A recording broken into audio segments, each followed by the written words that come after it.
বেলা 2:30টার দিকে ইপিজেডের 5 নম্বর অ্যাডামস ক্যাপের নামে একটি কারখানায় আগুনের ঘটনা ঘটে। কারখানাটিতে হাসপাতালে ব্যবহৃত যন্ত্রপাতিতে কিন্তু হাসপাতালে ব্যবহৃত যন্ত্রপাতি তৈরি করা হতো। এবং আপনাদেরকে যদি জানিয়ে দেওয়ার চেষ্টা করি, সামাজিক যোগাযোগ মাধ্যমে ছড়িয়ে পড়া একটি ভিডিওতে দেখা গেছে কিন্তু বহুতল কারখানা উপরের তলায় আগুন জ্বলছে।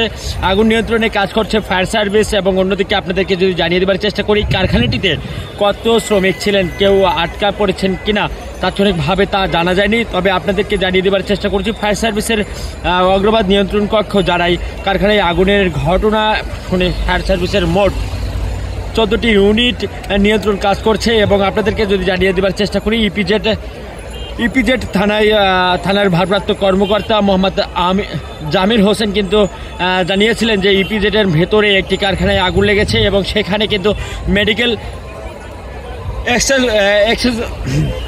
মেডিকেল অ্যাক্সেসরিজ তৈরি হতো। বিস্তারিত আরও জানাচ্ছিলেন এবং আপনাদেরকে জানিয়ে দেওয়ার চেষ্টা করি, আমরা কিন্তু যতটুকু জানতে পেরেছি যে বিকেল 2:30টার দিকে যে এই কারখানায় আগুন লাগে এবং সেখানে কিন্তু আগুন নেভানোর জন্য কিন্তু কাজে লেগেছেন ফায়ার সার্ভিস। এবং আপনাদেরকে জানিয়ে দেওয়ার চেষ্টা করি যে বিজিবি সদর দপ্তর থেকে একটি কিন্তু পাঠানো বিজ্ঞপ্তিতে কিন্তু জানানো হয়েছে যে চট্টগ্রাম ইপিজেডে একটি বহুতল ভবনে কিন্তু আগুন লাগানোর যে ঘটনায় উদ্ধার অভিযানে সহায়তা করতে 2 প্লাটুন বিজিবি সদস্য তারা যোগ দিয়েছেন। এবং এর আগে দুপুর 2টার দিকে কিন্তু ইপিজেডের 1 নম্বর গেটে সেক্টরের 5 নম্বর সড়কের আদম ক্যাপ কারখানায় 8 তলায় প্রথম আগুন লাগে এবং পরে নিচের 2টি ফ্লোরে আগুন ছড়িয়ে পড়ে। দর্শক, এই মুহূর্তে আপনাদেরকে জানিয়ে দেওয়ার চেষ্টা করছি চট্টগ্রাম থেকে আমি সজল মিয়া, ফেস দ্য পিপল থেকে। যারা লাইভ ভিডিওটি দেখছেন অবশ্যই শেয়ার করবেন।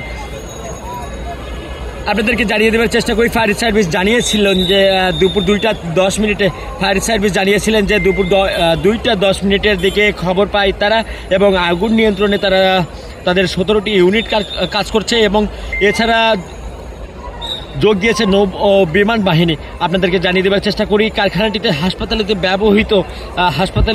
ব্যবহৃত যন্ত্রপাতি ও তোয়ালে তৈরি করা হতো এবং প্রচুর পরিমাণে দাহ্য পদার্থ থাকায় আগুন দ্রুত ছড়িয়ে পড়ে এবং তীব্রতা অনেক বেশি। Fire service and civil defence চট্টগ্রামের উপপরিচালক মোহাম্মদ জসিম উদ্দিন কিন্তু বলেছেন যে তারা ভবনটির 6 ও 7 তলায় আটকে পড়া 25 জনকে উদ্ধার করেছে এবং তারা ধোঁয়ায় আটকে পড়েছিল এবং তাদের নিরাপদে সরিয়ে এনেছে। Fire service and civil defence চট্টগ্রামের উপপরিচালক মোহাম্মদ জসিম উদ্দিন কিন্তু জানিয়েছিলেন এবং তিনি কিন্তু আরও জানিয়েছিলেন যে 8 তলায় যারা ছিলেন সেখানে আর কেউ নেই, সবাই নিরাপদে নেমে এসেছে।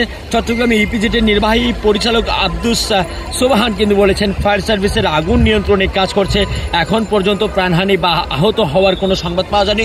দর্শক, আপনাদেরকে জানিয়ে দেওয়ার চেষ্টা করছি এই মুহূর্তে ফেস দ্য পিপল থেকে যারা লাইভটি দেখছেন, যারা ভিডিওটি দেখছেন অবশ্যই শেয়ার করবেন।